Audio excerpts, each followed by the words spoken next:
Talk a little bit today about the roadmap real quickly. 1X is the predominant and industry-leading voice technology in the wireless industry, and we're going to introduce you to 1X Advanced, which takes us into a space that provides way more voice capacity than any other technology.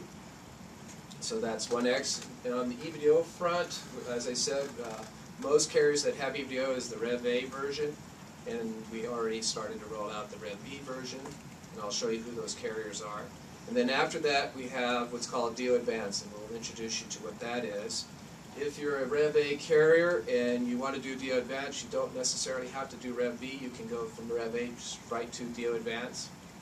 But most carriers will roll out Rev B, which adds triple the peak data rates. And if you keep the data rate at the same speed as Rev A, you can double your network capacity, which is really important today.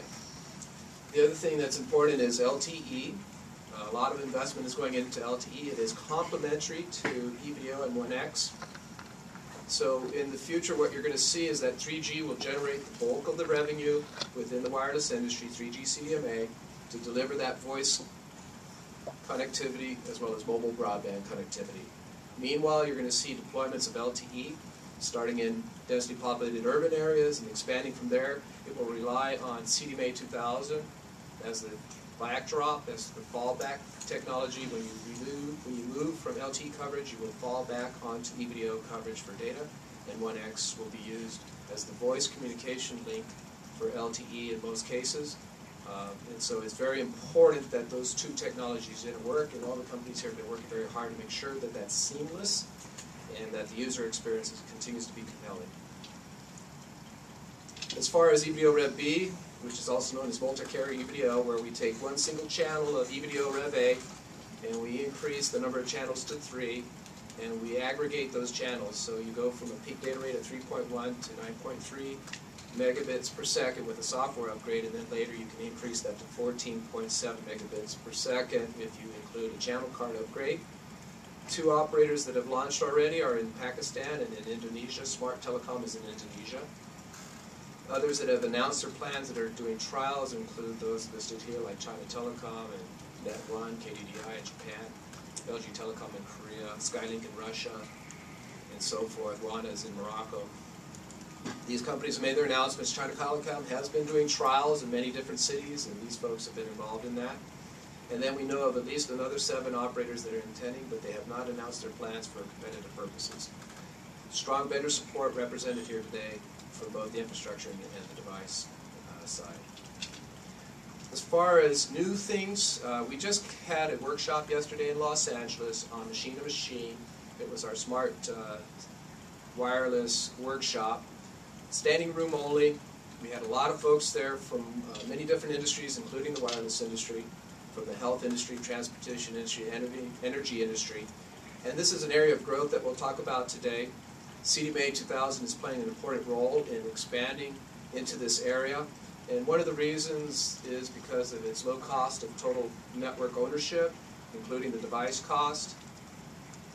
The other thing is the fact that CDMA is ubiquitous in its coverage, provides privacy and security and many other advantages. And so it's playing an important role in M2M, and this chart here is recently published by Harbor Research that it is a study that we commissioned, and it kind of shows you, if you take a look at the third line from the bottom, that's the CDMA 2000, you can see that there is a drop in the price of modules for CDMA 2000 1X. That's extremely important in M2M, and it's becoming very price competitive, so by year 2014 it's going to be very price competitive. If you include that module pricing being affordable with all the other advantages of CDMA 2000, what you'll see is that it will be a very important network for machine-to-machine, and that will drive longevity, because most machine-to-machine applications are based on business cases that will have a time period of about 10 years, if not 15 years, and so they're going to rely heavily on CDMA 2000 to deliver those end-to-end applications. And so we'll talk a little bit about that at the end of the seminar with Patrick.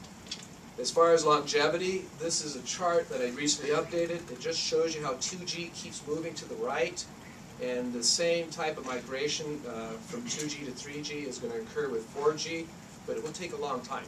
4G is an extremely important technology. It's going to help us meet the incredible demand for broadband data applications.